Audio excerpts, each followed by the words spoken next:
ಆತ್ಮೀಯ H16 news ಅರ್ಥಾತ್ ಸೀತಾರಾಮ್ ನ್ಯೂಸದ ವೀಕ್ಷಕರೇ, ನಾನು ನಿಮ್ಮವ ಎಂ ಆಯುಧ ಮಲ್ಲಪ್ಪ ಜೊತೆ ಅವರು. ತಾವು ಈಗ ಸುದ್ದಿಗಳ ಲೋಕಕ್ಕೆ ಎಂಟ್ರಿ ಹೊಡಿತಾ ಇದ್ದೀರಿ. ಈ ಸುದ್ದಿಗಳನ್ನು ಪ್ರತಿಯೊಂದು ನೋಡೋ ಜೊತೆಗೆ ನಿಮ್ಮ ಅಭಿಪ್ರಾಯಗಳನ್ನು ಹಚ್ತಾ ಇರಿ. ಯಾಕಂದರೆ ಈ ಸುದ್ದಿಗಳು ನಿಮಗಾಗಿ, ನಿಮ್ಮ ಬದುಕಿಗಾಗಿ, ನಿಮ್ಮ ವೈಚಾರಿಕೆಗಾಗಿ, ನಿಮ್ಮ ತಿಳುವಳಿಕೆಗಾಗಿಯೂ ನಿಮಗೂ ಗೊತ್ತು, ಜೊತೆಗೆ ನಮಗೂ ನಿಮ್ಮೊಂದಿಗೆ ಇದೊಂದು ಮಾತಾಡುವಂಥ ಜೊತೆಗೆ ಸುದ್ದಿಗಳನ್ನು ಬಿಡುವಂಥ ಕೆಲಸ. ಈ ಕೆಲಸದಲ್ಲಿ ನಾವು ನಿಮ್ಮೊಂದಿಗೆ ಇದ್ದೀವಿ ಅಂತ ಹೇಳ್ತಾ ನೋಡ್ತಾ ಇರಿ ಸುದ್ದಿಗಳನ್ನು. ಇಲ್ಲಿ ಕಾಯಂ ಜನತಾ ನ್ಯಾಯಾಲಯ ಧಾರವಾಡದಲ್ಲಿದೆ. ನಿಮ್ಮೆಲ್ಲ ಮಕ್ಕಳಿಗೆ ಉಪಯೋಗ ಆಗಲಿ ಅಂತಕ್ಕಂಥ ನಿಮ್ಮ ಪೇರೆಂಟ್ಸ್ಗಳಿಗೆಲ್ಲ ಈ ವಿಚಾರವನ್ನು ತಿಳಿಸ್ಬೇಕು ನಾವು. ಈ ಒಂದು ಕಾಯಂ ಜನತಾ ನ್ಯಾಯಾಲಯದಲ್ಲಿ ಅದಕ್ಕೂ ಒಬ್ಬರು ಡಿಸ್ಟ್ರಿಕ್ಟ್ ಜಡ್ಜ್ ಇರ್ತಾರೆ, ಇಬ್ಬರು ಸದಸ್ಯರಿರ್ತಾರೆ.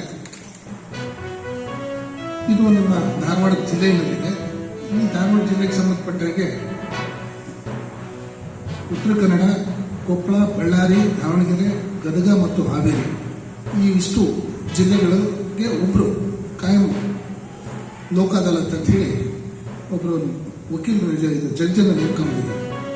ಅಲ್ಲಿ ಏನೇನು ನಿಮಗೆ ಅಂದರೆ ಸಾರ್ವಜನಿಕ ಸೇವೆಗಳು ಅಂತಿದೆ, ಪಬ್ಲಿಕ್ ಯುಟಿಲಿಟಿ ಸರ್ವಿಸಸ್. ಆದರೆ ಈಗ ನಾವೆಲ್ಲ ಪ್ರಯಾಣ ಮಾಡ್ತಾ ಇರ್ತಕ್ಕಂಥ ಬಸ್ಸುಗಳಾಗಿರ್ಬೋದು, ಜಲ ಸಾರಿಗೆ ಆಗ್ಬೋದು, ವಾಯು ಸಾರಿಗೆ ಹಾಗೂ ಗೂಡ್ಸ್ ತಗೊಳ್ಕೊಂತ ಸರಕು ಸಾಗಾಟ ಆಗಿರ್ತಕ್ಕಂಥ ವಾಹನಗಳಿಗೆ ಸಂಬಂಧಪಟ್ಟ ಹಾಗೆ, ಆಮೇಲೆ ಅಂಚೆ ಅಂದರೆ ದೂರವಾಣಿ, ಪೋಸ್ಟ್ ಆಫೀಸರ್ಗೆ ಸಂಬಂಧಪಟ್ಟ ಹಾಗೆ, ಎಲೆಕ್ಟ್ರಿಕ್ ಸಂಬಂಧಪಟ್ಟ ಹಾಗೆ, ಆಮೇಲೆ ನಿಮ್ಮ ಪಂಚಾಯತಿ ಸಂಬಂಧಪಟ್ಟಂಗೆ ತಾಲೂಕು ಈ ಒಂದು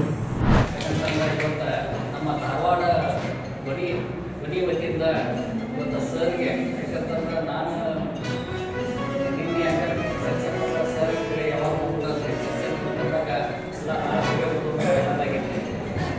ಅದಕ್ಕೆ ಅಧಿಕಾರ ಮತ್ತು ನಮ್ಮ ಎಲ್ಲ ಕೂಡಿಕೊಂಡು ನಾಳೆ ಹೊರಡು ಅಂತೇಳಿ ನಮ್ಮೆಲ್ಲರಿಗೂ ಇವತ್ತು ಭಾಳ ಸಂತೋಷದಾಯಕ ವಿಚಾರ. ನನಗೆ ಧಾರವಾಡ ಸಿವಿಲ್ ಹಾಸ್ಪಿಟಲ್ 2008ರಿಂದ ಭಾಳ ನಿಕಟವಾದ ಸಂಪರ್ಕ. ಹೀಗಾಗಿ ಅಲ್ಲಿಂದ ಇಲ್ಲಿ ನಾನು ನಮ್ಮ ಧಾರವಾಡ ಸಿವಿಲ್ ಹಾಸ್ಪಿಟಲ್ ಯಾವ ಡಾಕ್ಟರ್ ಕೂಡ ಅತ್ಯುತ್ತಮ ಡಾಕ್ಟರ್ ಅಂತೇಳಿ ಪ್ರಶಸ್ತಿಯನ್ನು ತೊಗೊಂಡಿದ್ದಿಲ್ಲ. ಆದರೆ ನಮ್ಮ ಆಫೀಸರ್ ತೊಗೊಂಡಿದ್ದಾರೆ.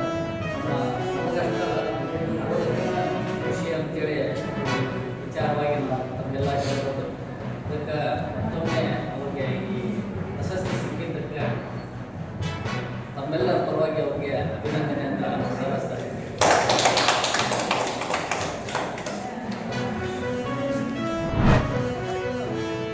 ಕಳೆದ 1995ರಲ್ಲಿ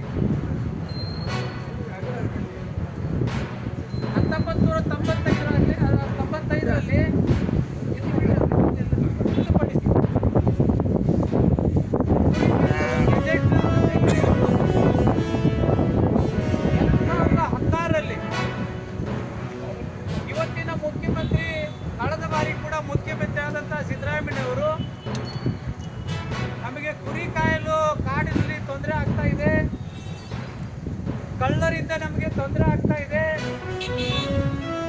ಮತ್ತೊಂದಿಷ್ಟು ಈ ಅನಕ್ಷರಸ್ಥರು ಅರಣ್ಯ ಇಲಾಖೆಯಲ್ಲಿ ಅಧಿಕಾರಿಗಳಾಗಿ ಬಂದಿರೋ ಅನಕ್ಷರಸ್ಥರು ಅವರು, ಆ ಅನಕ್ಷರಸ್ಥರಿಂದ ನಮಗೆ ಅನ್ಯಾಯ ಆಗ್ತಾ ಇದೆ ಅಂತ ಹೇಳಿದಾಗ ಮುಖ್ಯಮಂತ್ರಿ ಸಿದ್ದರಾಮಯ್ಯ ಅವರು ಕ್ಯಾಬಿನೆಟ್ ಸಚಿವರನ್ನ ಕರೆದು ಸರ್ಕಾರಿಗಳಿಗೆ ಬರೋದಾಗ್ಬೋದು, ಅಥವಾ ಬೇರೆ ಇನ್ನೊಂದೇನೋ ಕಳ್ಳತನ ಮಾಡೋದಕ್ಕಾಗ್ಬೋದು, ಅಥವಾ ಅಲ್ಲಿ ಅವ್ರಿಗೆ ಅವ್ರಿಗೆ ಸೌಲಭ್ಯಗಳಿದ್ದಾಗ ಈ ಕಡೆ ಬಂದವರು ಭಿಕ್ಷಾಟನೆ ಮಾಡೋದಾಗ್ಬೋದು.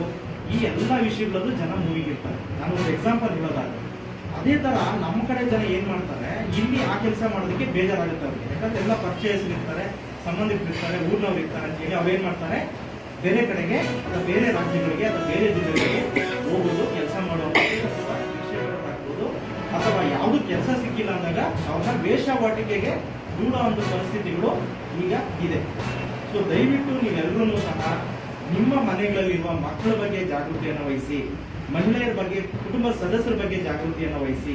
ಯಾಕೆ ಅಂತಂದ್ರೆ ಈಗ ಮಗು ಶಾಲೆಗೆ ಹೋಗ್ತಾ ಇದೆ, ಅದು ಶಾಲೆಗೆ ಹೋಗಿ ಬಂದ್ರೆ ಸಂತೋಷ, ಅಂದ್ರೆ ಮಗು ಏನ್ ಮಾಡ್ತಾ ಇದೆ, ಶಾಲೆಗೆ ಹೋಗ್ತಾ ಇದೆಯಾ ಅಟೆಂಡ್ ಮಾಡ್ತಾ ಇದೆಯಾ ಕ್ಲಾಸು, ಸಂಜೆ ಬರೋದಕ್ಕೆ ನಾರ್ಮಲ್ ಆಗಿದೆಯಾ, ಅದರಲ್ಲಿ ಏನಾದರೂ ಮಾನಸಿಕವಾಗಿ ಮುಖದಲ್ಲಿ ಬದಲಾವಣೆ ಇದೆಯಾ ಅಥವಾ ದೈಹಿಕ ಬದಲಾವಣೆ ಇದೆಯಾ ಅಂತ ನೀವು ಇದನ್ನು ದಯವಿಟ್ಟು ಅರ್ಥಕೋಬೇಕಾಗುತ್ತೆ. ಯಾಕೆ ಅಂತಂದರೆ ನೀವು ನೋಡಿದಾಗೆ ನಾನು ಸುಮಾರು ನಾನು ಬಂದಾಗಿದ್ದು ಒಂದು 30 ಪ್ರಕರಣಗಳನ್ನ ದಾಖಲಿಸಿದ್ದೀನಿ. ಒಂದು ಬಾಲ್ಯವಿವಾಹ ಆಗ್ಬೋದು ಅಥವಾ ಪೋಕ್ಸೋ ಪ್ರಕರಣಗಳು ಆಗ್ಬೋದು. ಇದೇನಾಗ್ತಾ ಇದೆ ಅಂತಂದರೆ ನಮಗೆ ಸಮಸ್ಯೆಗಳು ಬರೋದು ಬೇರೆ ಹೊಸ ಜನರಿಂದ ಬರಲ್ಲ, ನಮ್ಮ ಮಧ್ಯದಲ್ಲಿರುವಂತಹ ಪರಿಚಯಸ್ಥರಿಂದನೇ ನಮಗೆ ತೊಂದರೆಗಳಾಗ್ತಾ ಇದೆ. ಆಮೇಲೆ ಈ ಮಕ್ಕಳನ್ನೆಲ್ಲ ಕದ್ಕೊಂಡು ಹೋಗಿ ಮಾರಾಟ ಜಾಲನೇ ಇದೆ. ಅದು ಹೆಂಗೆ ಅಂತಂದರೆ ಅವ್ರ ಮಕ್ಕಳನ್ನ ಆದ್ಮೇಲೆ ಎಲ್ಲ ಸುದ್ದಿಗಳನ್ನು ನೋಡಿದ್ರಲ್ಲ, ಏನು ಅನಿಸ್ತು ನಿಮಗೆ?